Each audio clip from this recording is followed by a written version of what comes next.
నెల రోజులు గడిచింది. అయినా ఎస్ఎల్బీసీ టనెల్లో రెస్క్యూ ఆపరేషన్ ఇంకా కొనసాగుతూనే ఉంది. 24 గంటల షిఫ్ట్ల వారీగా పలు ఏజెన్సీలు సహాయక చర్యలు చేపడుతున్నాయి. ఇప్పటికే 2 మృతదేహాలను వెలికి తీసినా మిగిలిన 6 మృతదేహాల కోసం తీవ్రంగా శ్రమిస్తున్నారు. అడుగడుగున ఆటంకాలతో రెస్క్యూ ఆపరేషన్ 34వ రోజుకు చేరుకుంది. దేశంలో ఉన్న 12 సహాయక ఏజెన్సీ బృందాలు రెస్క్యూ ఆపరేషన్లో పాల్గొంటున్నాయి. 24 గంటల పాటు షిఫ్ట్ల వారీగా పనిచేస్తూ గాలింపు చర్యలు చేపడుతున్నాయి. సొరంగం లోపల 4 మినీ జేసీబీలతో తవ్వకాలు జరుగుతున్నాయి.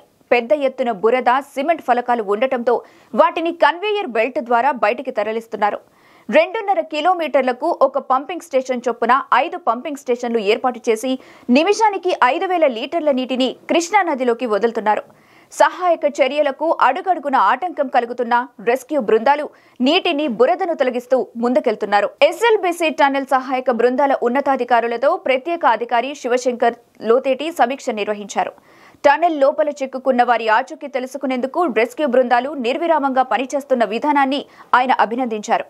రెట్టింపు వేగంతో సహాయక చర్యలను కొనసాగించాలని అధికారులకు సూచించారు. టనెల్ లోపల సహాయక చర్యలకు అడ్డంకిగా ఉన్న నీటిని, స్టీల్ను ఎప్పటికప్పుడు బయటకు పంపిస్తున్నట్టు వివరించారు. ప్రమాద ప్రదేశానికి సమీపంలో ఉన్న పెద్ద పెద్ద బండరాళ్లను ఎస్కలేటర్ ద్వారా తొలగిస్తూ టీబీఎం భాగాలను అల్ట్రా థర్మల్ కట్టర్ ద్వారా కట్ చేస్తూ వాటి భాగాలను లోకో ట్రైన్ ద్వారా బయటకు తీసుకొస్తున్నట్టు తెలియజేశారు. తవ్వకాల ద్వారా తీస్తున్న మట్టిని కన్వేయర్ బెల్ట్ గుండా బయటకు తరలిస్తున్నట్టు, ప్రమాద ప్రదేశ సమీపం వరకు కన్వేయర్ బెల్ట్ ను పొడిగించేందుకు చర్యలు చేపట్టినట్టు తెలియజేశారు.